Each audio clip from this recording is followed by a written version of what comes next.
Celle de Maxime, que les facs passent au tout numérique. Oui, parce que ce virus a montré beaucoup de choses. Les profs notamment et les facs ont dû s'adapter beaucoup plus rapidement que le gouvernement. Les partiels actuellement cette semaine on les fait en ligne. Les profs ont été hyper rapides par rapport aux diapos, par rapport aux cours, par rapport à la mise en place, les remises des partiels. Comment on les passe un explications, partiel etc. en ligne en fait Honnêtement, il n'y a jamais plus simple et je pense qu'il faut vraiment le généraliser parce que je pense que ça peut changer énormément de choses. Mais D'abord, pour les partiels, comment on surveille il y a des logiciels, ça n'a pas été fait par exemple dans les facs, mais je sais que dans certaines écoles, il y a eu des logiciels, parfois même au détriment des élèves, c'est pour ça qu'il y a eu des branle-bas de combat, mais qui via la caméra de l'ordinateur, comme certains lycées, permettent de surveiller carrément ton écran d'ordi, donc ils certifient que tu ne triches pas. Déjà, ça n'engendrerait pas forcément de coût parce que tous les logiciels sont présents sur la fac, qui permettent de mettre les cours en ligne, qui permettent de se filmer avec une voix, etc. Donc ça, c'est largement faisable. Ensuite, ça permettrait, sachant qu'on n'a pas assez de place dans les facs, ça permettrait à chacun d'être chez soi, et donc ça permettrait à chacun d'avoir un enseignement de qualité, un enseignement supérieur de qualité avec des profs compétents en restant chez soi. Et le fait de rester chez soi permet également une économie, parce que quand même beaucoup de parents aujourd'hui se ruinent mine de rien pour payer un train de vie à la fac, la scolarité peut-être pas, mais tout ce qui va avec, c'est-à-dire le logement à côté. Et surtout, ça permet non seulement une limitation des déplacements des professeurs. À Angers, par exemple, il y en a beaucoup qui viennent de Paris, parce que c'est des disciplines qui sont très particulières, ça enlèverait ça. Et surtout, ça permettrait également une responsabilité, parce qu'on en prend quand même encore beaucoup pour des enfants à la fac, en checkant, en faisant l'appel, avec la mentalité parfois de nous appeler, vérifier si on est là.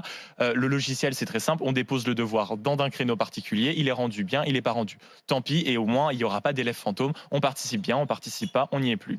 Arthur veut en parler avec toi. Arthur est étudiant à Paris. Bonjour Arthur. Bonjour à tous. Est-ce que vous êtes d'accord avec la proposition de Sylvain tel qu'il l'a expliqué, de Max tel qu'il l'a expliqué? Salut Arthur. Salut. Alors non, je ne suis pas d'accord. Je suis pas d'accord avec ça. Alors moi, je vais vous expliquer. Je suis étudiant, mais pas en fac. Je suis en BTS dans un lycée sur Paris, en BTS tourisme, en première année. Et j'ai déjà fait une première année l'année dernière où je travaillais avec le CNED, donc le Centre national d'enseignement à distance. Donc moi, j'ai quand même fait une année entière sans rencontrer physiquement un seul professeur, ni un seul camarade de classe. J'ai dû travailler comme cela parce que je n'avais pas le choix. Bon, je ne vais pas non plus rentrer dans les détails, mais j'avais pas le choix.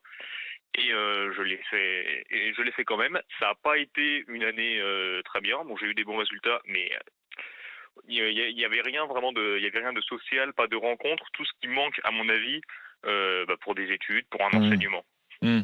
Mais après, écoute, oui. Vas-y, dis-moi. Non, je pense que tu as raison, ça peut poser un manque. Maintenant, rien ne nous empêche de le faire si tu veux progressivement. Je te parle pas du jour au lendemain, dès la rentrée de le faire. Maintenant, je sais que par exemple pour certaines options, j'avais déjà, si tu veux, un dossier sur le site de la fac. On ouvrait les cours quand on voulait. L'idéal, c'était d'être prêt pour les partiels. Le prof, c'était comme une visioconférence et c'était hyper clean. Peut-être pas le généraliser tout de suite à tous les cours, peut-être pas encore les plus importants, mais si le prof est compétent, c'est-à-dire qu'il arrive à manipuler les bons logiciels des diapos, je pense que c'est largement faisable. Et pour ce qui est de la réponse physique, le contact, il y a quand même moyen de passer par mail. Je vois par exemple une fois plus ici pour les partiels et pour beaucoup d'étudiants, les profs, même ceux qui étaient les plus réticents à ça, sont hyper réactifs par mail, sont hyper compétents en informatique. Donc je pense que c'est aussi plus qu'un changement, si tu veux, de fait, c'est aussi un changement de mentalité, mais qui peut, je pense, sincèrement s'avérer utile. Tu vois, Max, je pense qu'il y a un truc, ça reviendrait un peu comme le télétravail. Je pense que ça peut être une bonne fausse idée des fois. Parce que quelque part, si tu dois y gagner en confort de travail ce que tu perds en relations sociales, je vois pas bien l'intérêt. Donc c'est un bon système, mais ça a des limites. On peut pas passer ta proposition numérique, ça me plaît.